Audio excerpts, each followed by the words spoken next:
तो अब अपन अगले टॉपिक की बात करते हैं जिसका नाम है प्रबंध की प्रकृति।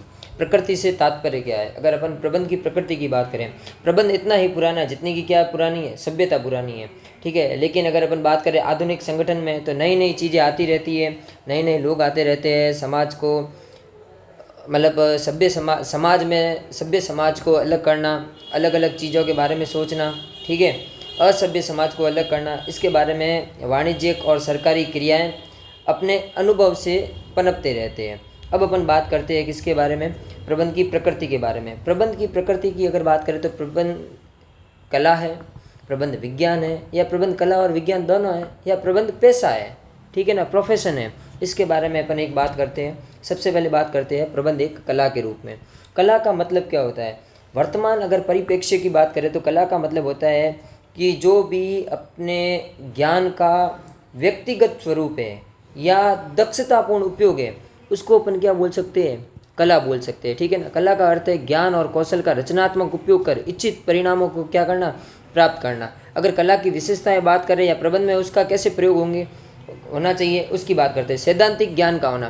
सैद्धांतिक ज्ञान का मतलब क्या होता है कि पहले से ही अपने पास कुछ ना कुछ क्या होता है? ज्ञान होता है। अपने अपने अनुभव के अकॉर्डिंग अपन क्या कर सकते हैं? कार्य कर सकते हैं। जैसे किसी को नृत्य आता है या किसी को भाषण देना आता है, संगीत की बात करें, है कि नहीं? तो ये सैद्धांतिक ज्ञान की है। इसको धीरे धीरे लोग क्या करते हैं? सही करते हैं। कला के लिए पहले से उपलब्ध सिद्धांत आवश्यक है। प्रबंध में अनेक सिद्धांत हैं जिनके आधार पर कार्य किया जाता है। एक शिक्षक पढ़ाने के लिए सिद्धांतों का प्रयोग कर अच्छी शिक्षा देता है। कोई भी नृत्य करने वाला होगा वो क्या करेगा? प्रैक्टिस करके उसकी और अच्छे तरीके से क्या कर सकता है? डांस वगैरह कर सकता है। उसके बाद में अगर बात करें व्यक्तिगत योग्यता अनुसार उपयोग की, ठीक है। हर व्यक्ति के काम करने का तरीका क्या होता है? अलग अलग होता है। उसी सिद्धांत को अलग अलग मैनेजर अलग अलग शैली में क्या करते हैं? लागू करते हैं। दूसरी अगर अपन इसमें ही समझने के प्रयास करें दूसरी बात के अकॉर्डिंग, तो इसका मतलब मेन काम क्या होता है कि जो भी मूलभूत ज्ञान होता है उसका उपयोग अपन किसके लिए करते हैं? जो भी व्यक्ति है या व्यक्तिगत कार्य क्या होता है? अलग अलग अनुसार होता है, ठीक है ना। अलग अलग लोग अलग अलग प्रकार के क्या करते हैं? कार्य करते हैं, ठीक है। तो इसको अपन व्यक्तिगत अवधारणा के अनुसार भी इसको क्या कर सकते हैं? बांट सकते हैं। दो प्रबंधक एक ही टीम को अलग अलग ढंग से क्या करते हैं? प्रेरित कर सकते हैं। जैसे अपन शिक्षकों की बात करें, अगर दो अध्यापक लेखा शास्त्र पढ़ाने वाले हैं, ठीक है ना, तो दोनों के पढ़ाने का तरीका क्या होता है? अलग अलग होता है। उनकी व्यक्तिगत कौशल के आधार पर होता है, उनके व्यक्तिगत किसके आधार पर होता है? ज्ञान के आधार पर होता है, ठीक है। आगे अपन बात करते हैं व्यवहार एवं रचनात्मकता पर आधारित। कला किसके ऊपर निर्भर करती है? अभ्यास के ऊपर। और रचनात्मकता से क्या होती है? विकसित होती है। प्रबंधक भी अनुभव से नए तरीके अपनाते हैं, ठीक है। मार्केटिंग मैनेजर नए विज्ञापन आइडिया बनाता है। अपन बोल सकते हैं कि प्रबंध को क्या मान सकते हैं? कला मान सकते हैं। प्रबंध कला क्यों मान सकते हैं? क्योंकि जो भी कला के तीन मुख्य बिंदु हैं, लक्षण हैं, वो किसके अंदर आते हैं? प्रबंध के अंदर आते हैं। पहला लक्षण कौन सा था? सैद्धांतिक ज्ञान का होना। किसका होना? सैद्धांतिक ज्ञान का होना। सैद्धांतिक ज्ञान किस में आता है? कला में भी आता है और प्रबंध में भी आता है। दूसरा अपन बात करते हैं व्यक्तिगत योग्यता अनुसार।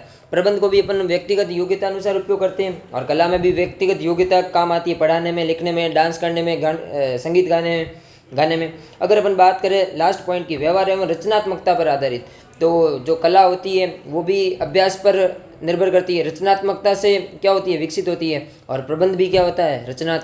रचनात्मकता से विकसित होता है। अब अपन बात करते हैं प्रबंध एक विज्ञान के रूप में, ठीक है। विज्ञान के रूप में अपन मैनेजमेंट को कैसे देख सकते हैं? विज्ञान का मतलब क्या होता है? अगर अपन बात करें, विज्ञान का मतलब होता है क्रमबद्ध ज्ञान के समूह को, ठीक है ना। क्रमबद्ध ज्ञान के समूह को क्या कहते हैं? विज्ञान कहते हैं, जो परीक्षणों और सिद्धांतों पर क्या होता है? आधारित होता है। तो सबसे पहले अगर अपन बात करें क्रमबद्ध ज्ञान का समूह, विज्ञान क्या होता है? क्रमबद्ध ज्ञान का समूह होता है। और अगर प्रबंध की बात करें तो प्रबंध की एक क्या होता है कि जो अलग अलग तरीके से काम होते हैं। जैसे अगर अपन अलग अलग नियोजन में प्रक्रिया पढ़ते हैं तो एक क्रमबद्ध ज्ञान होता है। पहले अपन नियोजन पढ़ते हैं, फिर संगठन पढ़ते हैं, ऐसे ऐसे लास्ट तक कहाँ तक आते हैं? नियंत्रण तक आते हैं, है कि नहीं है। उसके बाद में बात करें परीक्षण पर आधारित सिद्धांत।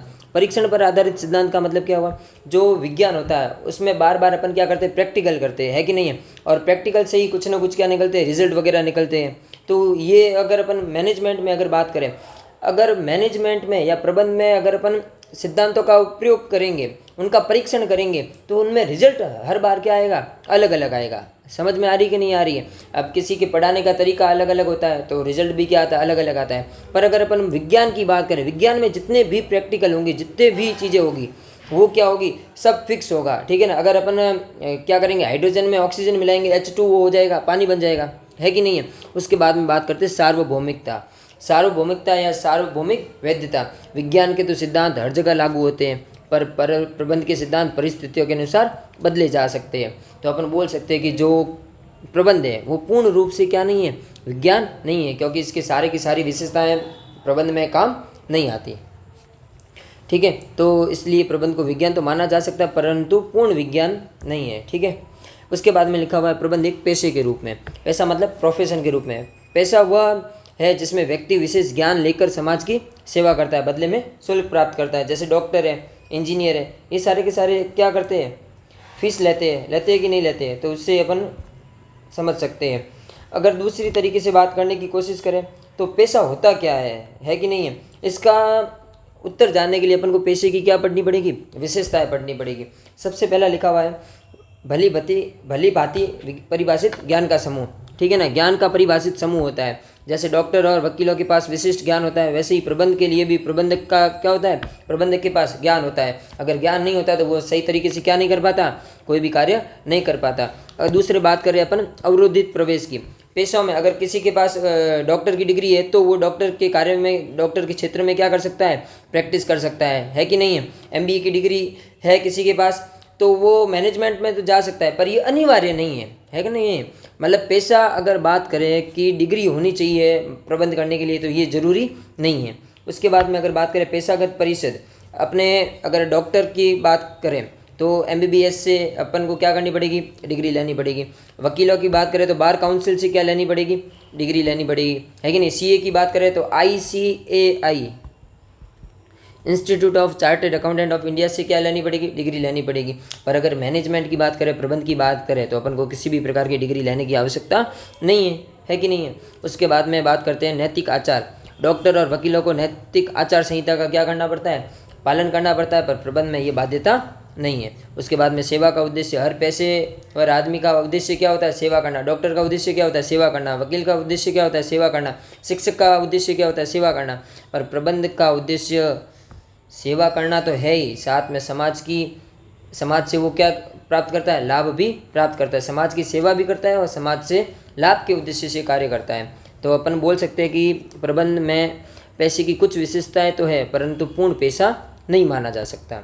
उसके बाद में अपन बात करते हैं किसके बारे में, प्रबंध के स्तर के बारे में, लेवल्स ऑफ मैनेजमेंट के बारे में, ठीक है। अगर प्रबंध के स्तर की बात करें तो सारे के सारे जो भी उद्यम होते हैं वो एक दूसरे के जो, अगर अपन बात करें स्तर होते हैं, उनसे क्या होते हैं, जुड़े हुए होते हैं। प्रत्येक व्यक्ति के मध्य एक क्या होती है, श्रृंखला होती है, एक कड़ी जुड़ी हुई होती है, जिससे वो अपने कार्य को क्या कर पाते हैं, सही तरीके से कर पाते हैं। अपन 3 श्रृंखलाओं के बारे में पढ़ेंगे। कितनी श्रृंखलाओं के बारे में पढ़ेंगे, 3 श्रृंखलाओं के बारे में। सबसे पहला उच्च स्तरीय प्रबंधन, उच्च के बाद मध्यम और मध्यम के बाद निम्न, ठीक है। उच्च स्तरीय प्रबंध क्या होता है, मतलब ये एकदम इसके अंदर कौन होते हैं, जो भी संगठन होते हैं उसके जो बड़े बड़े लोग होते हैं, वरिष्ठतम कार्यकारी अधिकारी होते हैं, वो इसके अंदर होते हैं। जैसे अगर अपन बात करें, चेयरमैन हो गया, मुख्य कार्यकारी अधिकारी हो गया, मुख्य प्रचालन अधिकारी हो गया, प्रधान हो गया, ये सारे के सारे लोग इसके अंदर आते हैं उच्च स्तरीय प्रबंधन में। इसमें chairman, CEO, managing director, principal आदि आते हैं। ये लक्ष्य एवं नीतियाँ तय करते हैं और सभी विभागों में एकता लाने का काम करते हैं। मुख्य लक्ष्य क्या होगा किसी भी बिजनेस का, वो कौन देखेगा, उच्च स्तरीय प्रबंधक देखेंगे।